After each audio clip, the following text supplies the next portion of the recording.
À notre émission de la semaine, nous recevons Monsieur Tidiane Souma. Tidiane Souma qui est promoteur culturel, il s'occupe également évidemment des musiques africaines ici à Montréal. On l'a connu avec Nuit d'Afrique. Monsieur Souma a disparu depuis quelque temps et on n'avait pas de ses nouvelles. Et le revoilà qui nous arrive avec des bonnes nouvelles sur sa santé et pourquoi pas sur ses projets d'avenir. On parle bien sûr de la musique africaine. Et nous recevons également en deuxième partie un artiste originaire de l'Afrique du Sud, Derek Gripper. Derek Gripper, il est guitariste. Il y a eu beaucoup d'artistes africains qui l'ont croisé en fait dans nombreux pays africains, entre autres, et qui ont eu en fait la gentillesse de l'inviter à Montréal. Donc vous aurez l'occasion évidemment d'entendre ces artistes. On parle ici de Zal Sissoko, qu'il a connu, et même dans des pays durant les festivals. Derek Gripper, pour le mentionner rapidement, ce monsieur nous fait une musique absolument extraordinaire. Il joue à la guitare, mais ce qui est absolument superbe, c'est qu'il parvient à allier entre la guitare classique et évidemment les musiques mandingues ouest-africaines. Donc on aura l'occasion évidemment d'entendre des commentaires par rapport à son dernier spectacle. Madame, monsieur, bonjour. Comment ça va chez vous à la maison, ici en Ringaka? Bienvenue dans notre magazine de télévision. Bougez pas, ça va causer après ces messages publicitaires. Madame, monsieur, bonsoir. Ici en Ringaka. Ne ratez surtout pas nos prochaines émissions présentées à ICI Télévision depuis Montréal. Ça va causer. Et nous voilà de retour à notre magazine de télévision. On est toujours de bonne humeur, on garde le sourire, ça va très bien. Et on sent encore une fois le soleil là, qui pointe à l'horizon, même s'il fait encore froid. Mais on sent quand même le printemps qui apparaît tranquillement, graduellement. À l'émission, aujourd'hui, nous recevons un grand monsieur, une tête d'affiche montréalaise que vous connaissez déjà depuis de très nombreuses années, monsieur Tidiane Souma. Bonjour, comment ça va? Bonjour Harry, bonjour ici Montréal, bonjour Montréal.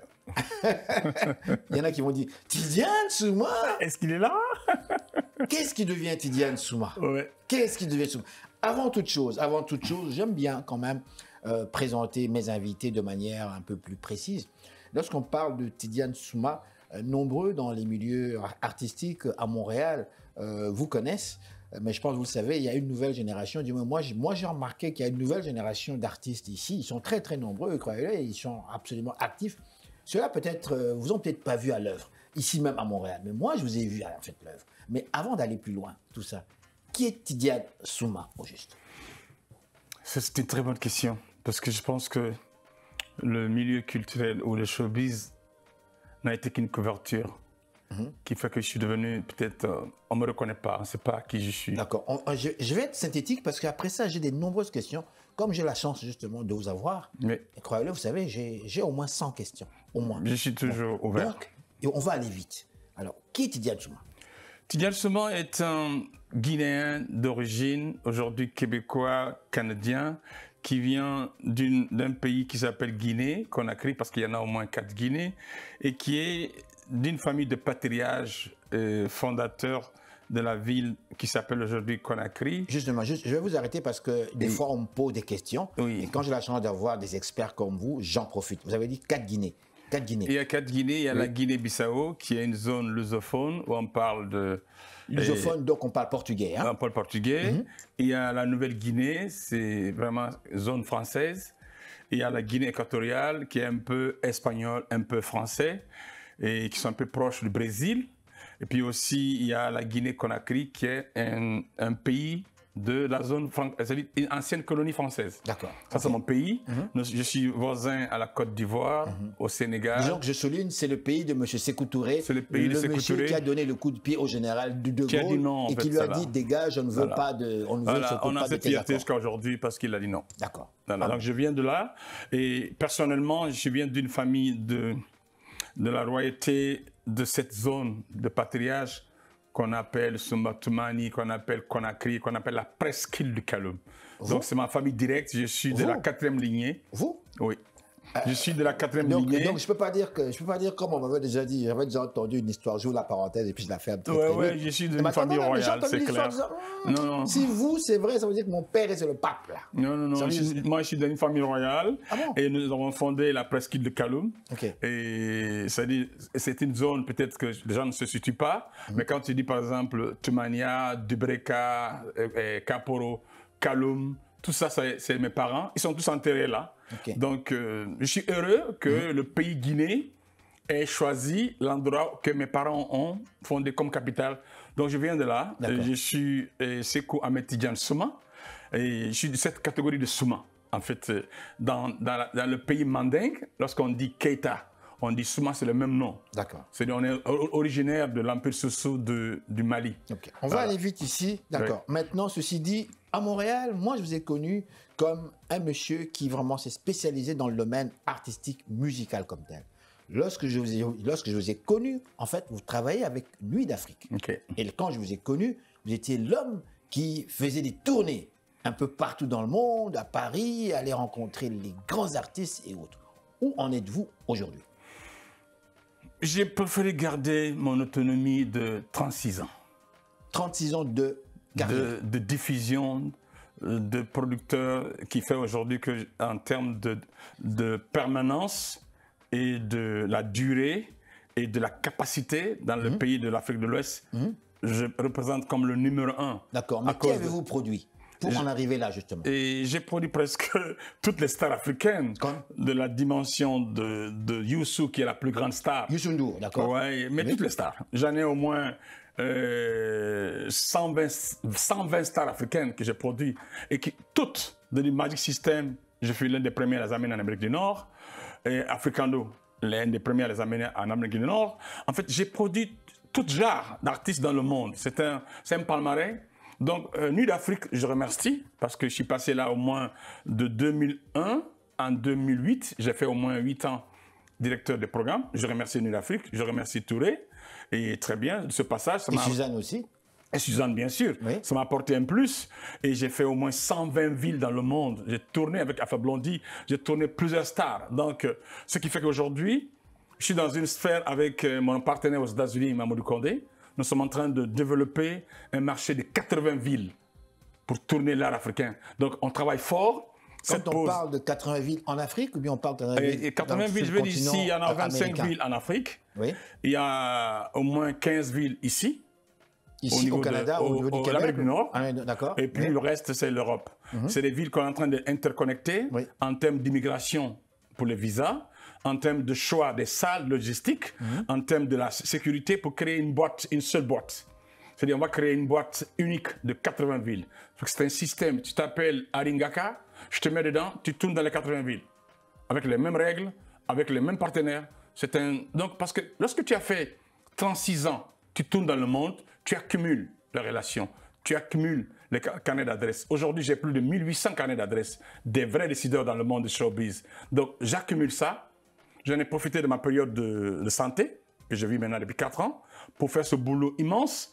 Et surtout dans mon pays, pour ramener la Guinée sur la scène mondiale, nous avons choisi les Bembea Jazz et les ballets africains. Parce que dans la connexion mondiale, c'est les deux. Et en fait, il y a 3 noms dans le système mondial. Il y a Mori Kanté, Feu Mori Kanté, il y a les Bembea Jazz et les ballets africains. Donc nous nous sommes dit, si nous voulons ramener notre pays de Sékou Touré, de 40 ans de retard, pour ramener la Guinée sur la scène mondiale, il faut qu'on ramène ces 3 noms encore. Pourquoi? Avant que la connexion soit établie avec la nouvelle génération, il faut ramener ce qui est facile à vendre. C'est pourquoi dans les pays, chez Rihanna, dans les pays des îles, bientôt, les ballets africains vont tourner. Et en fin d'année, ils vont faire une tournée nord-américaine, ici à partir de Chicago. Donc nous bossons très dur. Et donc, quand tu dis Tidiane, c'est quoi? Je suis un agent des Nations Unies. J'ai fait 8 ans aux Nations Unies. Je suis en fait quelqu'un qui bosse beaucoup dans l'humanitaire. Et ce qui fait que maintenant, on a une ONG, on a même 2 ONG. C'est la suite de ce projet. Quand tu dis qui est Tidiane, je ne suis pas qu'un diffuseur. Je suis beaucoup plus dans l'humanitaire. Mais à l'époque, j'étais un agent de l'UNICEF, où j'ai travaillé dans toute la Guinée. Au moment de la guerre du Libéria, la guerre de la Sierra Leone, j'ai bossé dur pour l'UNICEF. Ce qui fait qu'aujourd'hui, on a 2 fondations. La fondation Aïcha, qui est une fille à nous qui est décédée aux États-Unis, et la fondation Patissou, les partages Tidiane Souma. Donc c'est ce que je représente. Moi, je suis dans beaucoup de l'humanitaire et dans la gestion de leadership. D'accord, mais là, voilà. je vais juste te couper ça ici. Je vois ici un don de 400 millions de dollars américains en médicaments aux Guinéens. On parle d'un don ici. Et je vois ici, après 7 ans de négociation, des acteurs culturels, dont Mamadou Condé, qui est aux États-Unis, justement, et vous-même. Pouvez-vous nous en dire un peu plus? Je pense qu'aujourd'hui, à Montréal, c'est la plus grande fierté que je puisse annoncer. Mon partenaire Mamadou Condé et moi avons été très patients. Depuis 2017, nous travaillons dur à travers l'organisme américain MAPS. Le MAP est un programme des États-Unis qui aide les pays africains à leur fournir des médicaments à bas prix. C'est un programme sur lequel nous travaillons dur depuis Columbia, maintenant à Ohio. Et le décès de notre fille Aïcha en octobre 2019, par un problème de malformation au niveau du cœur, oui, a ajouté, parce qu'avant c'était la seule ONG, peut-être fondation, les partages Tidjane Souma, on a créé la fondation Aïcha. Cette fusion a permis de développer vite l'entente. Et je suis aujourd'hui devant ton émission, ici Montréal, je confirme, c'est clair, c'est précis, que les États-Unis d'Amérique ont accepté d'accompagner les deux, c'est-à-dire par un contrat signé au nom de la fondation Aïcha, pour accompagner nos deux structures, présidées par Mamadou Condé et présidées par Tidjane Souma, Canada et États-Unis. Notre pays d'origine, c'est une exclusivité, cette information. Donc on parle donc de ce don de 400 millions de dollars. C'est même pas 400 millions. C'est quoi? En fait, dans les autres pays, on paye un tarif forfaitaire. Oui. La Guinée est une exception. C'est offert gratuitement. C'est-à-dire que la Guinée ne paye pas $1. Ailleurs, au Niger, ailleurs, les gens payent un prix bas. Je te donne un exemple concret. Quand je te dis 400 millions, ça c'est la garantie pour les 10 prochaines années. Ça signifie quoi? Que chaque 3 mois, un conteneur d'une valeur de médicaments de 10 millions de dollars est livré aux deux structures en Guinée. Et nous aussi, on a décidé de l'offrir intégralement à la Guinée sans monnaie. En fait, on respecte les principes. Vous n'allez pas demander de l'argent, quoi, non. C'est ça? Nous avons contacté les autorités guinéennes, Oui. on les informe, Oui. on envoie les médicaments et on donne. Et ce ne sont pas des médicaments qui vont se retrouver dans la rue, Non, vendus par en fait, on a des préféré individus. utiliser les structures de l'État, pharmacie de Guinée, pour que les médicaments soient dans les services de l'État. Pour que ce soit. Et regardez un exemple. Au moment où je vous parle, le prochain shipment s'en va sur la Guinée. Concrètement, là, je vous annonce que le prochain bateau s'en va. Il va déposer un conteneur de 10 millions de dollars au mois d'avril en Guinée. Et ça, c'est pour donc, les médicaments qu'on va offrir à la population. On voulait convaincre la Guinée. Et pourquoi faire ça? Ok, Pourquoi faites-vous merci. ça? Pourquoi? Nous avons décidé d'aller en tant que leader d'opinion, diffuseur, de se lancer beaucoup plus dans l'humanitaire. OK. On a de l'expérience. Moi, je travaille dans toute la Guinée. On a bossé et on a eu le résultat. D'accord. C'est une entente de 30 ans. Si la République de Guinée nous accompagne, nous assiste durant les 10 ans et qu'on ne passe pas les principes, c'est-à-dire on ne vend pas, on donne aux populations par les services de santé, le projet continue sur 30 ans d'une valeur de 1,2 milliard de dollars américains. Actuellement, la période garantie, c'est 10 ans. Pourquoi on dit 400 millions? Chaque année, sur une période de trimestre de 3 mois, un conteneur est embarqué aux États-Unis, livré en Guinée. Le prochain conteneur qui vient est un conteneur de médicaments d'antibiotiques. Vous imaginez que les antibiotiques, c'est les produits les plus recherchés en Afrique. D'accord. Et ces médicaments viennent avec des sirops et des produits antibiotiques en comprimés. Cette fois-ci, c'est les antibiotiques qui arrivent d'une valeur de 10 millions de dollars, fabriqués, embarqués, enroulés aux États-Unis. Et pour convaincre la Guinée, qu'est-ce qu'on a fait? Dans les conditions normales, les pays qui en bénéficient payent le transport, payent les frais, c'est-à-dire d'embarquement et de livraison aux États-Unis qui est à peu près 55 000 à 60 000 dollars que vous payez par conteneur. On vous donne 10 millions de gratuits, mais vous payez les frais administratifs. D'accord. Mais pour la première livraison, pour que le peuple de Guinée et que la Guinée comprenne que nous sommes vraiment au sérieux, les partenaires américains, il faut le souligner, MAP, ont pris en charge les frais de 60 000 dollars, ils ont payé tout pour que le bâton livre au port de Conakry. D'accord. Maintenant qu'on vous a entendu, Oui. Monsieur Tidjane Souma, il y a eu des changements politiques chez vous, en Guinée. Oui. Où étiez-vous? Et le changement politique s'est fait le 5 septembre. Où étiez-vous? J'étais ici à Montréal. Oui. Parce que pour votre information, je suis là depuis le 14 février 2019. Dieu m'a sauvé parce que j'ai subi une opération. Ça veut dire que lors du changement, vous étiez ici à Montréal. J'étais ici à Montréal et je pense que c'est des prévisions. Moi, j'ai fait des prémonitions à l'avance. J'avais dit que la situation était critique et que ce n'était pas étonnant pour moi. J'ai prié Dieu que cela n'arrive pas. C'est arrivé et j'ai donc sollicité aux nouvelles autorités de faire la paix, de s'entendre avec les autres. Parce que mon pays vient de loin.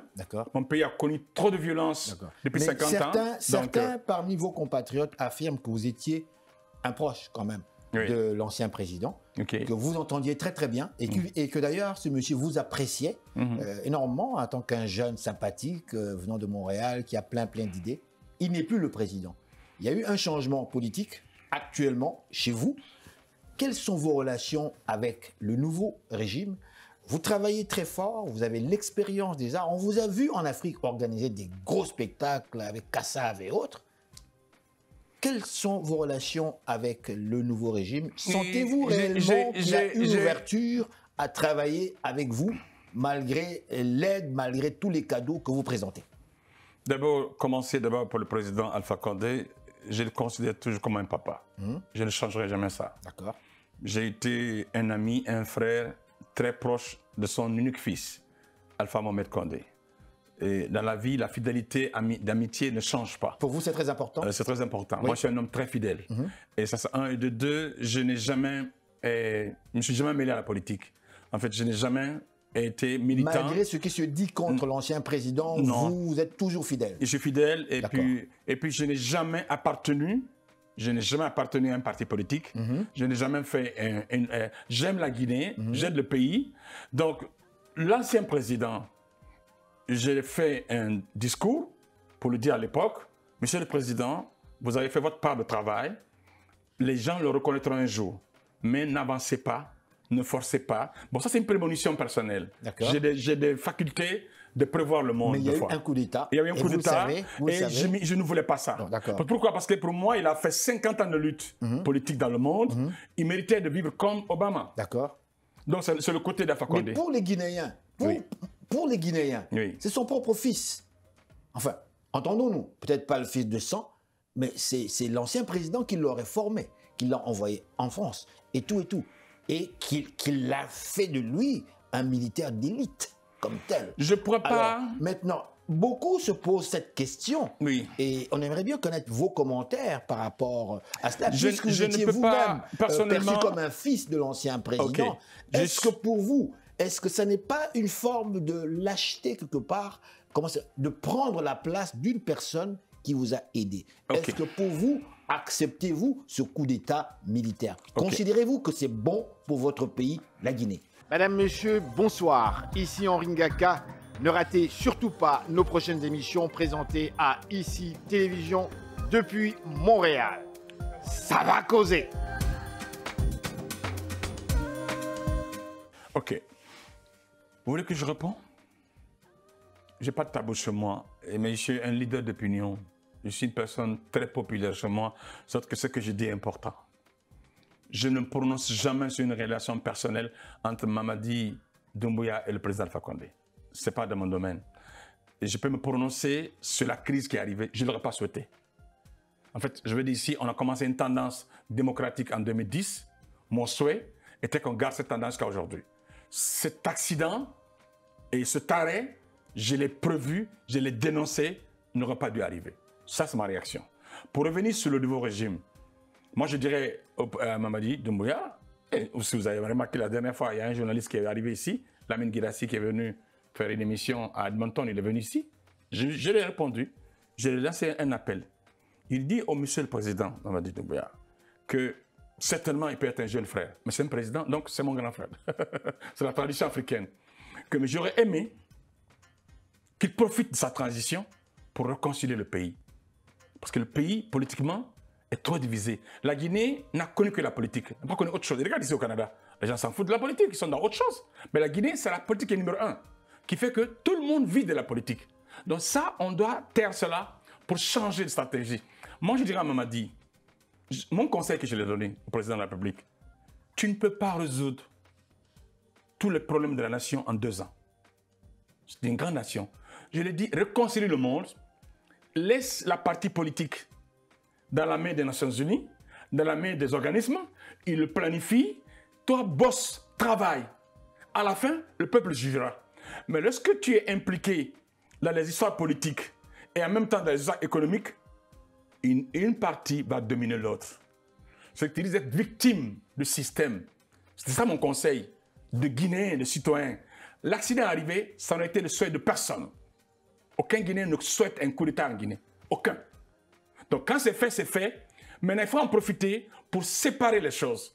Que le changement économique, la gouvernance du pays, c'est-à-dire le management change et qu'on met de l'ordre. Ça, c'est un côté. Le côté politique, il faut refaire la refondation avec l'aide des Nations Unies, l'aide de l'Union africaine. Ça, tu mets ça de côté. Tu les laisses gérer ça. Quand ils seront prêts, ils viendront te voir. Mais le peuple juge. Le peuple juge. Et le peuple, des fois, il est souvent ingrat, comme il peut être aussi souvent reconnaissant. Bosse, mais si tu mélanges les changements politiques à ta gouvernance économique, tu vas échouer à la fin. Le peuple pense à ses intérêts. C'est ça. Et ce qui est normal. Et le peuple, c'est normal. Il n'a pas le droit. Non, le peuple, lui, il te juge à la fin. Là, si vous permettez, M. Souma, Oui. l'une de mes dernières questions. Oui. Nous vivons un contexte, n'est-ce pas, politique et économique, comme vous le savez, pour moi, un petit peu étrange. Pour moi, je m'attendais à autre chose, vivre en paix, pas de guerre, belle époque et tout ça, et la vie est belle. Ok. Mais non, en Afrique, on a constaté l'émergence d'une nouvelle classe militaire, politique, qui s'active de plus en plus vers ce qu'on avait connu dans les années 60, c'est-à-dire on va vers l'Est. Pour dire les choses plus précisément, Wagner est en train de pénétrer, n'est-ce pas, tranquillement l'Afrique de l'Ouest comme telle, et graduellement, dites-moi, quelle est votre position par rapport Ça, c'est un sociologue maintenant qui te répond. Comment non, mais répondez-moi comme Non, monsieur ma Tidiane formation, Souma.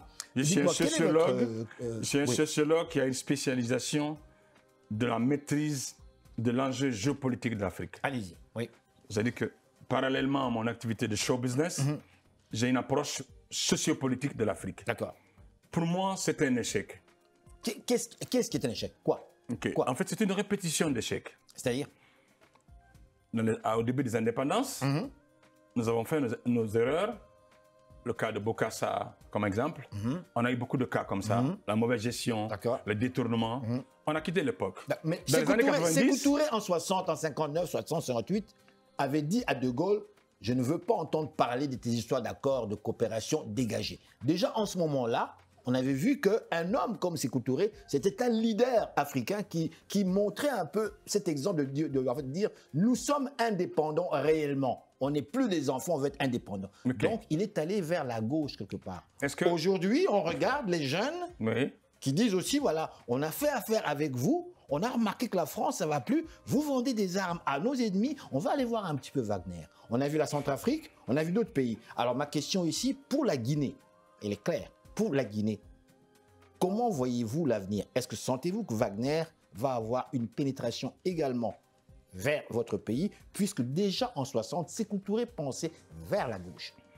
La Guinée a une autre façon de voir. La Guinée est un pays très fier. Ça, tu peux rester tranquille.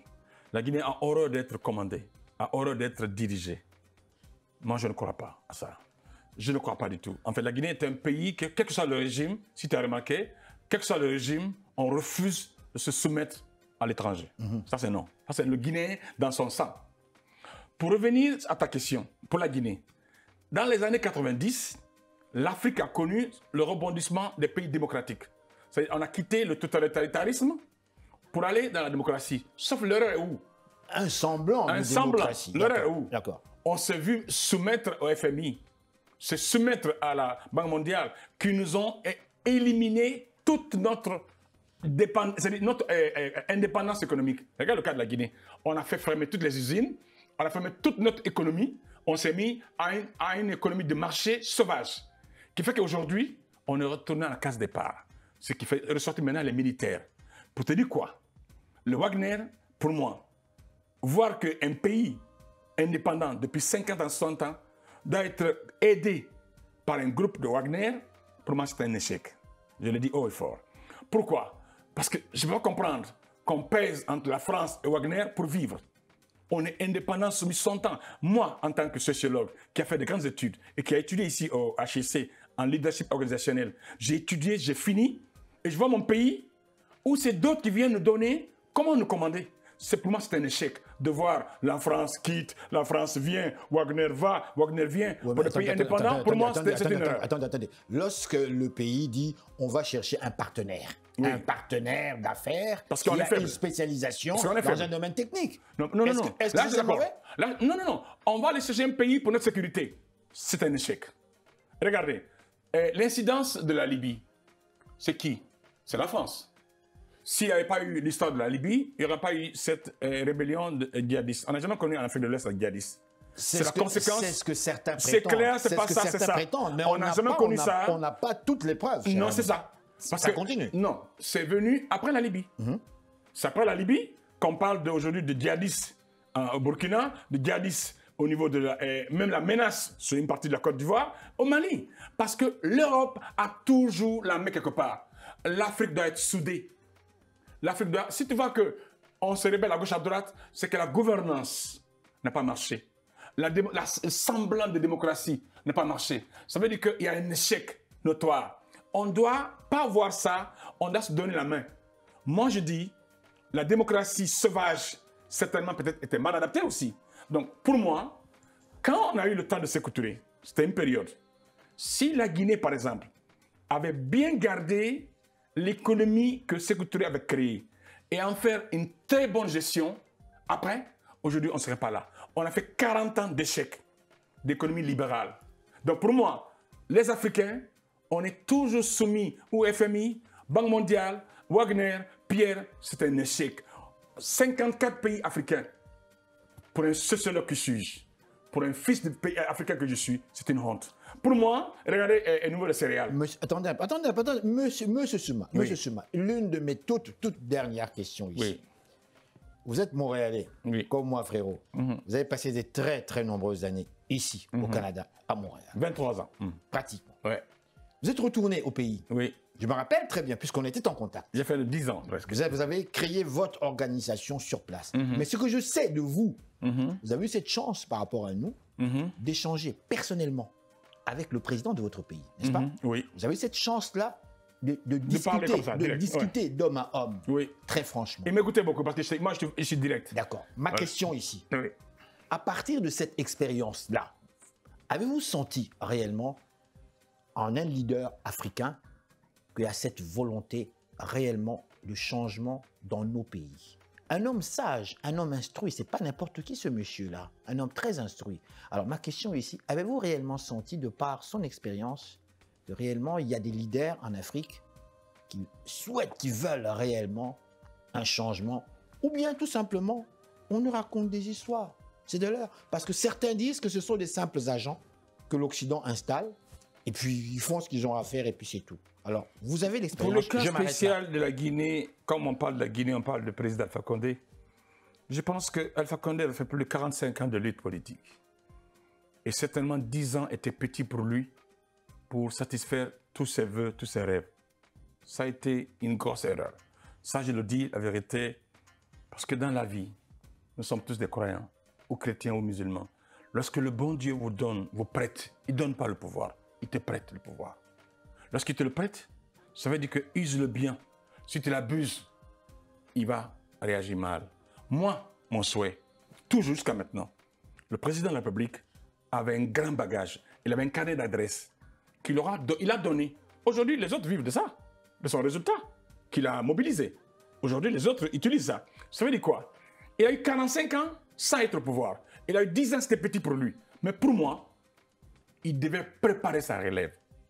Si ta question maintenant, s'il avait préparé sa relève, le fait qu'il a fait l'opposition, il a fait la pratique, il serait un docteur aujourd'hui, un expert qui allait aider sa relève à servir l'Afrique. C'est le pont là qu'il a manqué.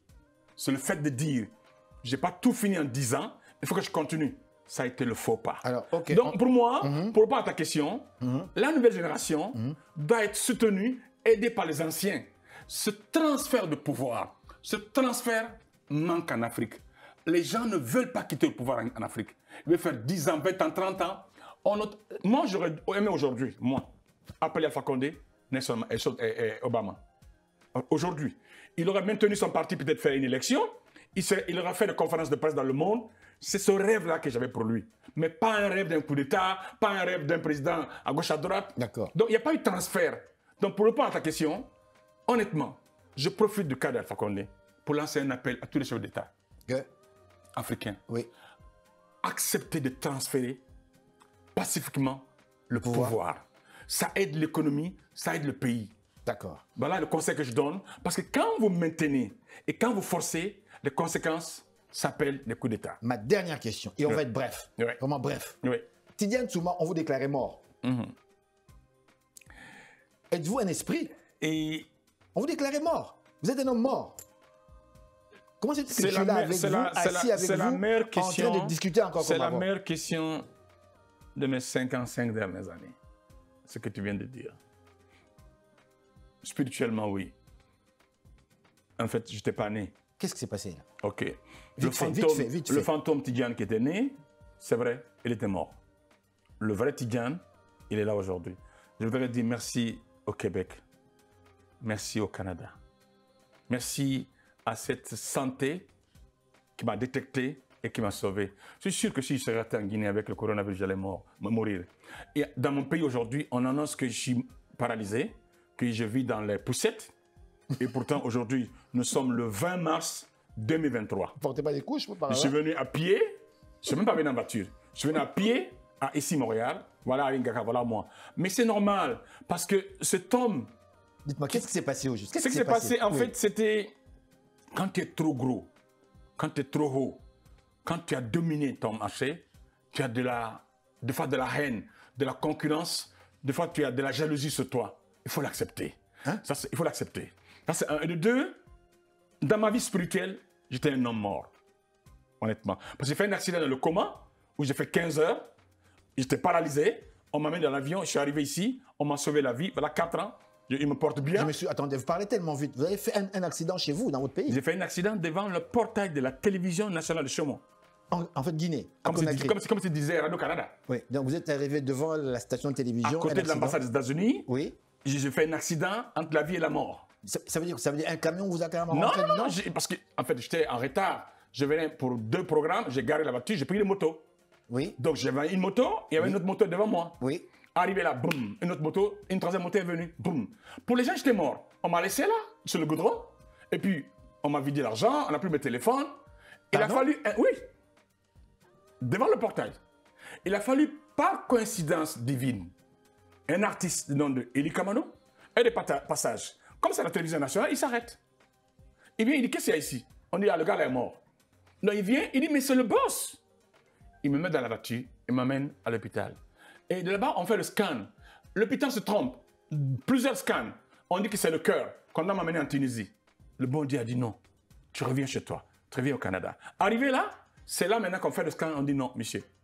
Ou on vous opère maintenant là, de traumatisme crânien dans les 24 heures ou c'est fini. J'ai dit quoi? On dit les 22 heures.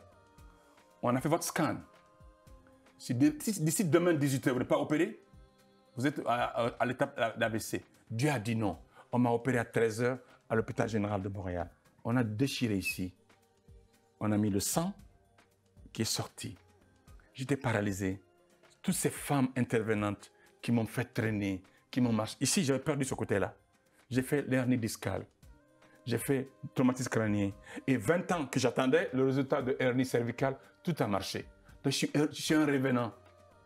Pour répondre à ta question, Dieu a dit non, que ma mission n'est pas encore commencée. Donc, je suis un homme heureux aujourd'hui, en bonne santé, qui vit bien et qui d'ailleurs, ma dernière séance, c'est le 29 qui arrive là.